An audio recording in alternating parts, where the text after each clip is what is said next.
Jadi Bapak Ibu hadirin sekalian yang kami hormati, dalam 5 menit ini saya ingin sampaikan bahwa terima kasih ke Bu Ani karena dalam 4-5 tahun terakhir kita dapat anggaran besar sekali.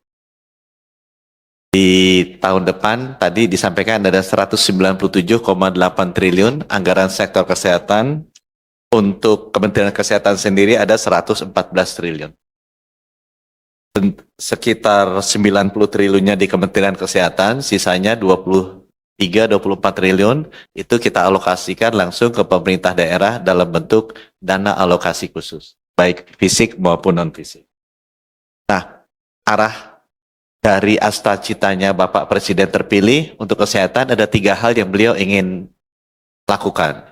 Yang pertama adalah menyediakan rumah sakit yang baik di seluruh kabupaten kota. Jadi kita ada 514 kabupaten kota, itu 70 diantaranya masih tipe D. Nah kita merencanakan itu di-upgrade ke tipe C supaya bisa diisi dengan alat-alat yang lebih canggih, dokter lebih canggih. Oh ternyata ada juga yang sama menariknya seperti Ketum Golkar. Ya, supaya lebih baik bisa melayani penyakit-penyakit stroke, jantung, sama cancer.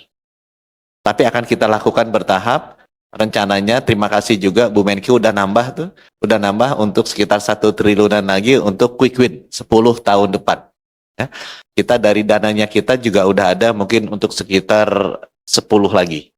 Jadi 20 kita bisa lakukan tahun depan, kemudian 50 sisanya 7, karena targetnya 70 itu kita lakukan dalam 4 tahun ke depan. Kemudian yang kedua, Bapak Presiden terpilih juga ingin menurunkan TBC yang tadi disampaikan Pak Menteri Bappenas. Kita selain melakukan screening yang baik di TBC, kita juga melakukan perubahan rezim obat yang baru supaya bisa lebih sikat. Itu sudah mulai jalan tahun ini.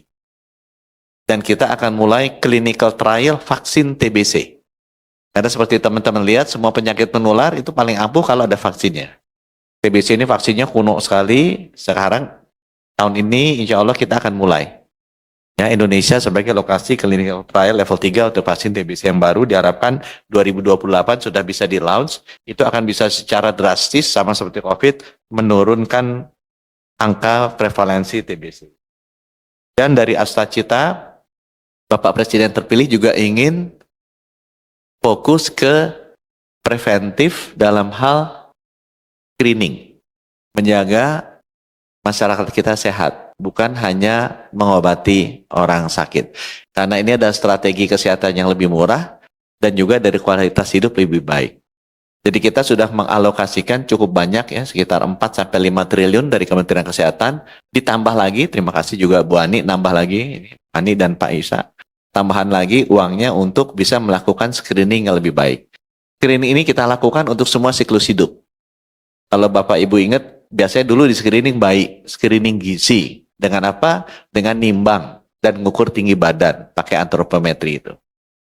Tapi sekarang kita naik, anak-anak kita screening sekarang.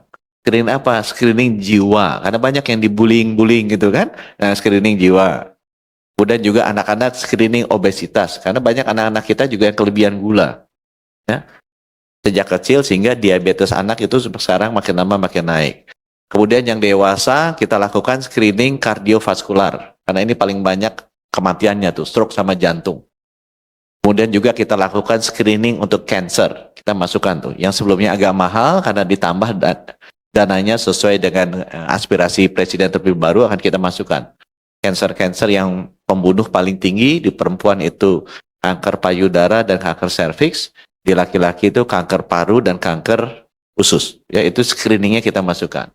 Dan untuk lansia kita juga screening. Jadi lansia-lansia kayak saya, Pak Erlangga, kalau Bu Ani masih muda. Pak Erlangga ini udah di atas 60, definisi lansia screening. Supaya demensia, Alzheimer itu bisa ketahuan duluan.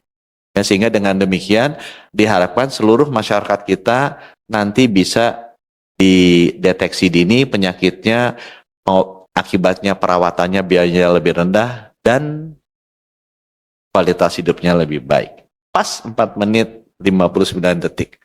Terima kasih. Wassalamualaikum warahmatullahi wabarakatuh. Terima kasih.